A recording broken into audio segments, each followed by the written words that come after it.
Hai guys, balik lagi di YouTube gua. Kali ini special edition bersama Kali Sanci. Sanci. Risaci, Risaci ya? bukan apa tadi lu ngomong apa? Risaci, bukan ya? Risaci. Risaci ya. Ya udahlah, CC lah pokoknya lah. Nah ini ada produknya dia, namanya Roy Kiyoshi ya. Apa? Ini Mystery Snack guys. Mystery Snack. Ya ini yang spicy setan. Ini cobain yang mana? Keju. Nanti. Enak nggak? Jangan peres. Anjaya nih. Anjay ya nih. Coba yang ini. Enggak. Ini pedes ya? Aku nggak terlalu suka pedes sih. Nggak bener banget sih. Lebih enak mana? Kali mau cobain beneran. Nah yang keju. Keju ya. Kak, sambil ngobrol santai nih. Oke. Kali bisa ngomong apapun yang Kali pengen ngomongin. Isi Oke. curahan hati Kali, yang nggak pengen diomongin juga boleh. Boleh.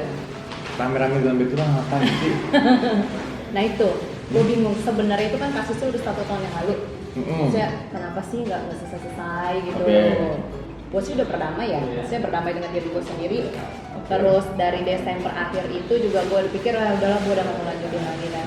Semenjak heboh-heboh kasus, katanya gue nanya orang gitu. Oh gitu. Aniaya orang, bener nggak kan?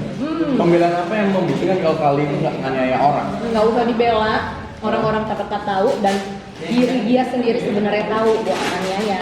Oke, tapi bukti apa? Tapi dibuat cerita seolah-olah kayak playing victim gitu loh. Jadi gini, sebelum gue menikah, ya itu tuh udah complicated, udah Oke. bermasalah lah Udah bermasalah. dengan masa lalu dia dan gue hadir. Jadi kayak gue tuh kayak bumper di tengah-tengah karena dia kan punya anak dan gue harus mengurusnya, ya Yes. kan. Komunikasi dia dengan yang lama itu nggak baik. Oh. Jadi oke. kayak rebutan anak gitu loh, ngerti Oke. nggak? Nah sang ibu pun kesusahan untuk bertemu dengan sang anak. Oke. And then selama masa pernikahan itu gue disuruh mendoktrin anaknya. Untuk. Guys, ini cerita gue ungkapin semua hanya di vlognya Lutfin. Oh gitu ya. Nah. Oke. Tapi ini nggak ada unsur paksa ya? Nggak ada. Pengen bercerita sendiri kan sambil kita makan Makan. snack ya kan? Jadi biar masyarakat luas tahu, terus netizen Indonesia juga pastinya pintar ya kan. Masa iya sih, maksudnya tampang kayak gue mau nganiaya anak orang gitu loh. Nah jadi di masa pernikahan gue masuk itu sudah ruwet. Jadi ibaratnya gini, lu sudah pernah menikah dengan yang lama, lu punya anak, ya kan? Lu mengenal gue, terus gue masuk ke kehidupan lu. Hubungan lu sama yang lama itu masih bermasalah dalam Oke. untuk bertemu anak, ya.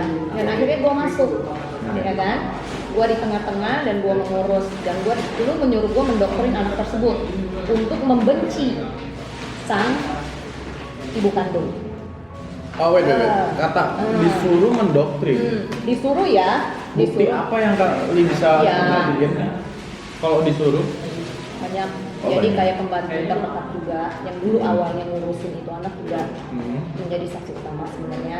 Oke. Terus diri gue sendiri, Oke. ya kan? Karena kan selama pernikahan gue yang ngurusin itu anak. Nah, jadi disitulah bola salju sering cekcok segala macam. Dan gue tidak melakukan itu.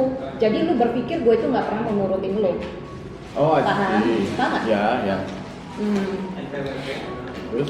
Ngerti kan? Ngerti. Nah, Ya karena Kali nggak setuju dengan keinginannya untuk mendoktrin. bukan nggak setuju. Bagaimanapun itu anak kecil. Oke, Ya ya. kan? Oke. Dan sama-sama perempuan lah gitu loh. Hmm. Dan ketika sesekali sang ibu datang untuk menjemput anaknya, hanya sekedar makan atau apa, gue kasihin. Oke. Gue kasihin tanpa sepengetahuan sang bapak. Dan waduh, kalau lu Emang kalau tahu emang kenapa? ya gue tetap dimaki-maki, tahu nggak tahu tetap gue pasti dimaki-maki. Jadi segala kebun binatang keluar kayak anjay, anjing lah gitu loh, bahasa-bahasa kayak gitu tuh keluar gitu. Nah, jadi gue tuh bingung nih di tengah-tengah ya kan. Sebelah pihak lu suami gue, sebelah pihak itu ibunya si anak. Yes. Nah, tambah kayak Rame bola ya? salju, bola salju. Rame ya? Nah, Oke, terus. kayak bola salju kan. Nah, itulah perdebatan yang nggak pernah selesai-selesai. Oke, namanya dua orang bercerai, pasti dua-duanya pernah melakukan kesalahan.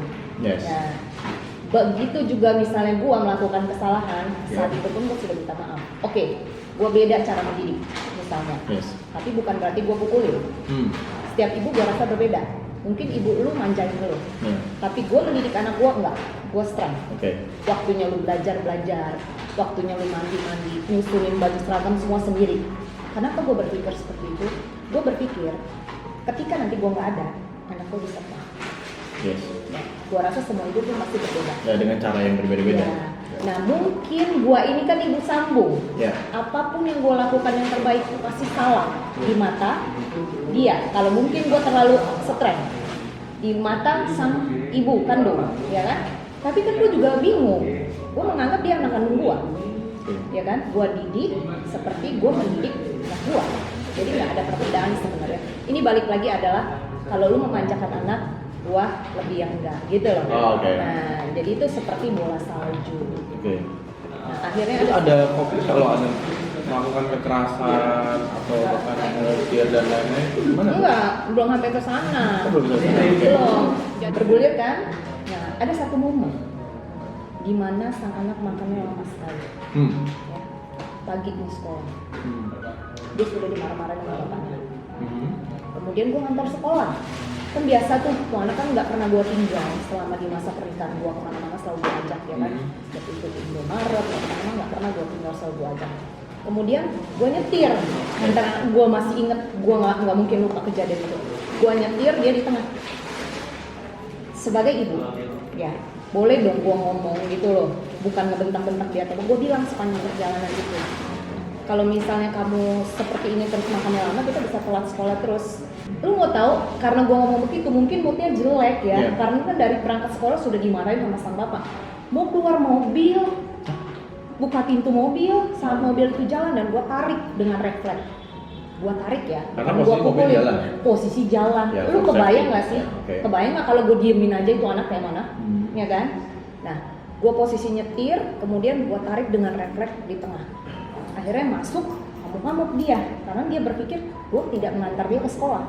Karena dalam kondisi seperti itu, gue putar arah, pulang ke rumah. Pulang ke rumah, gue bilang sama bapaknya, oh enggak, perjalanan ke rumah itu gue masih sempet ambil kamera Lutfi, mau videoin, kasih lihat sama bapaknya kalau dia ngamuk-ngamuk di mobil.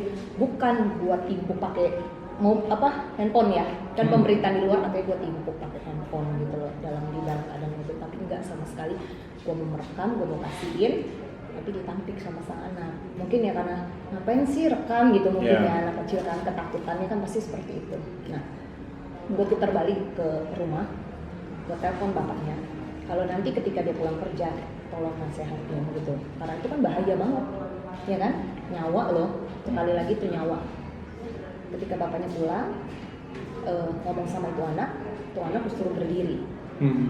Jadi bentuk hukumannya seperti itu. Tapi balik lagi, itu kan cara mendidik orang berbeda-beda, ya kan? Mungkin ada sebagian yang nggak suka kalau misalnya hukuman itu berdiri berjam-jam, ya kan? Tapi menurut gue ya, balik lagi kan sebagai orang tua, gue rasa semua orang tua pasti berbeda, ya kan? Nah, itu karena bapak kandungnya yang melakukan. Mungkin nggak salah di mata masyarakat atau orang lain. Coba kalau gue yang melakukan, gue salah nggak? Dengan status gue ibu sambung. Ya di posisi konteks ini karena bukan saudara, pasti ada perbedaan yang bilang kalau ini kayak terlalu gini, ini terlalu gini. Setuju. Tapi Kalisanci sendiri ngerasa kalau apa yang dilakuin masih dalam tahap normal? Oh, selama mendidik? Oh, normal. Nggak ada yang istilahnya gue kejam harus bosoin anak, enggak? Sama sekali enggak sama sekali. Dan momen yang gue selalu bertanya sama Tuhan, kenapa gue berada di posisi seperti itu? Padahal gue menyelamatkan anaknya, gue nggak pukulin itu anak sama sekali. Besok paginya, gue antar dia ke sekolah. Gue nggak tahu sama sekali kakinya ada biru, tangannya ada biru. Bener-bener gue nggak tahu sama sekali.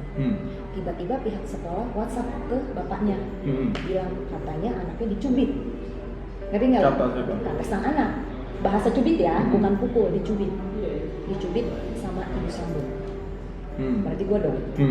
Akhirnya gue, bapaknya dan ibu kandung kumpul lah di sekolah saat itu. Kita sudah menjelaskan ibu persoalannya, ya kan? Karena itu kejadian tahun berapa? Tahun kemarin, kalau nggak salah Maret ya. Aduh, udah lama banget lah.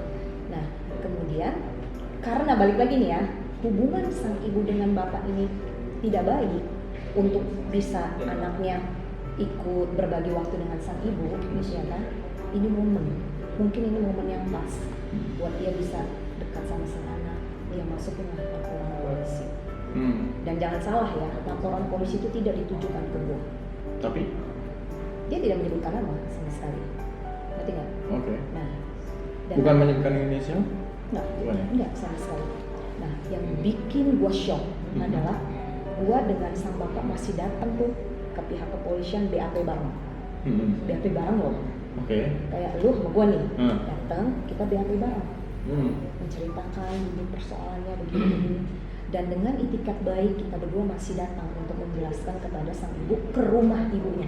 Oke. Aduh, gue masih ingat banget duduk posisinya duduk dan sang ibu bilang, maaf kita melaporkan kalian gitu, intinya seperti itu.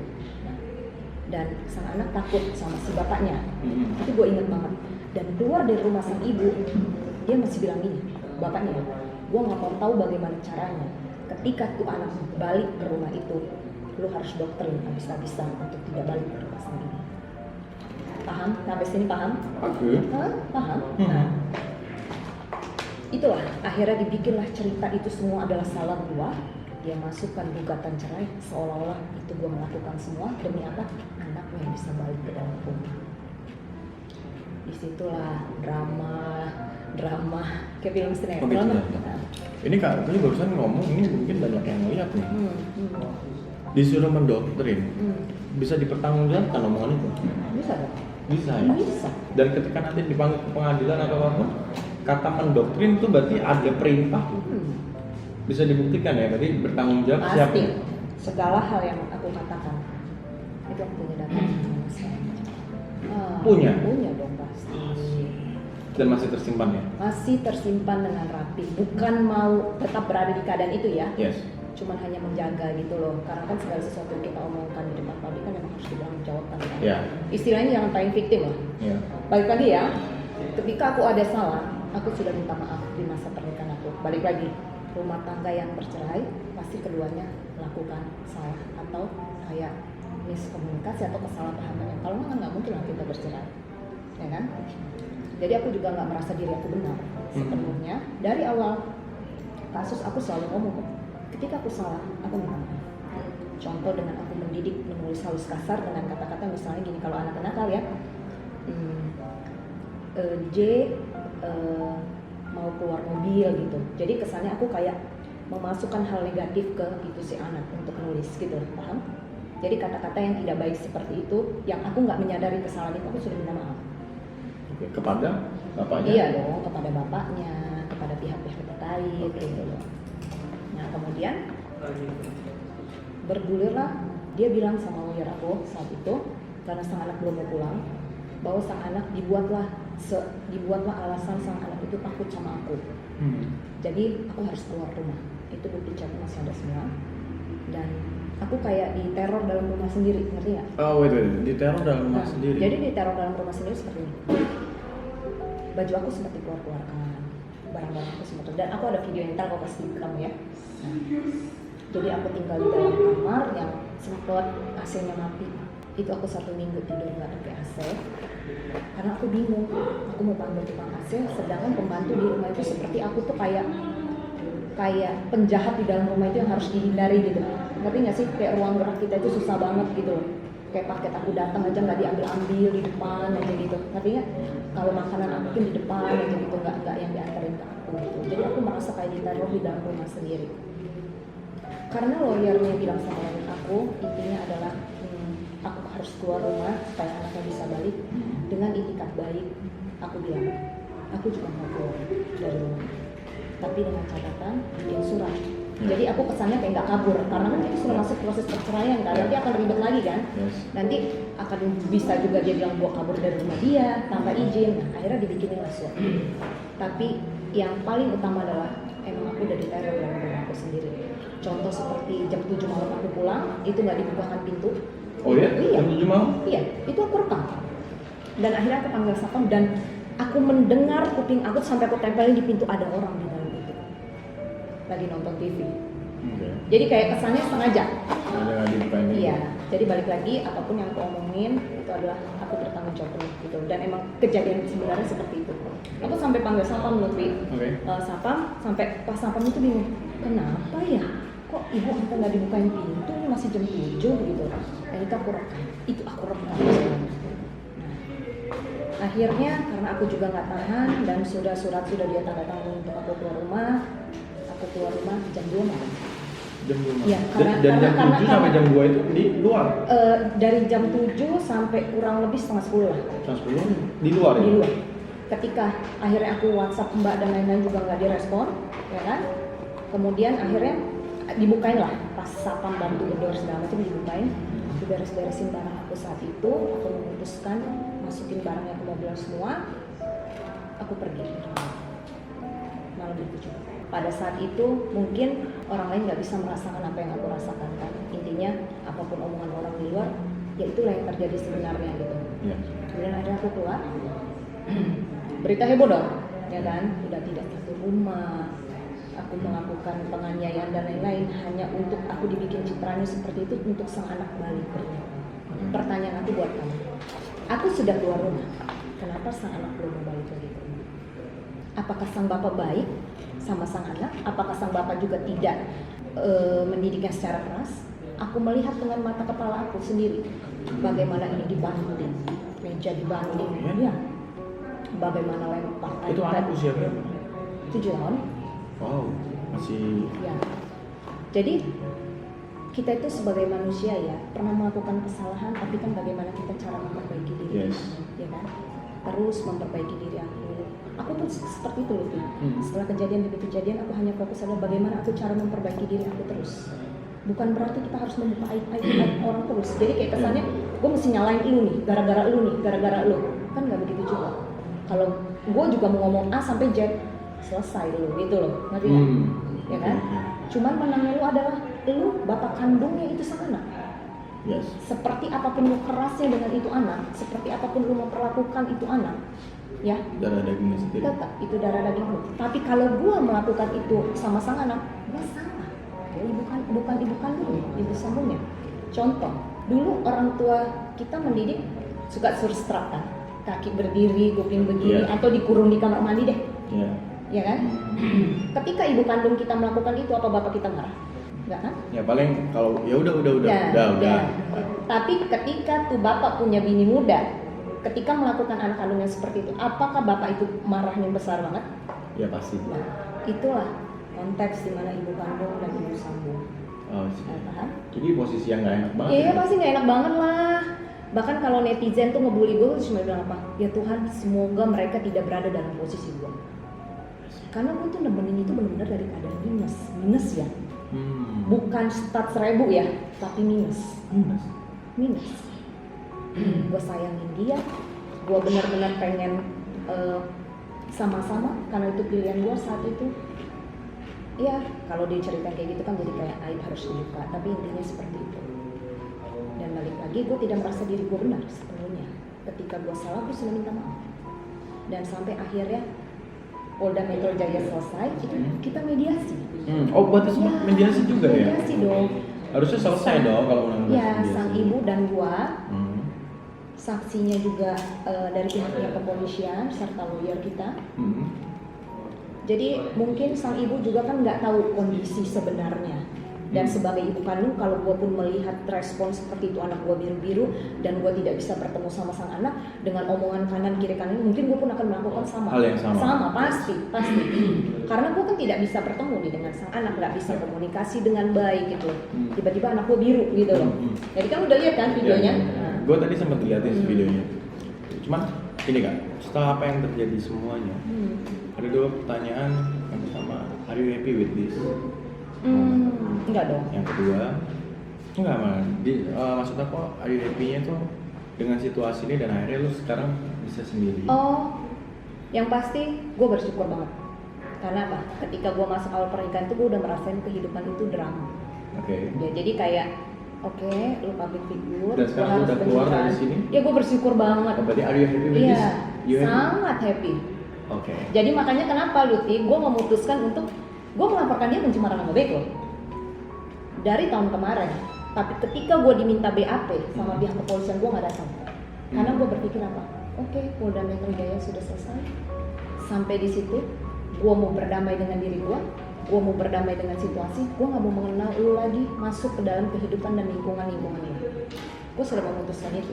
And that's close ya? Termasuk kasus di Polsek 5. Ya buat apa lah, Kemon.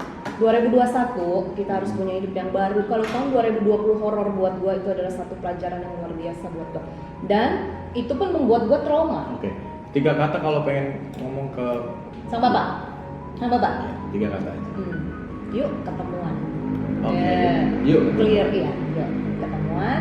Clear. Kalau untuk yang ibu asli, 3 kata. Jaga itu anak dengan baik.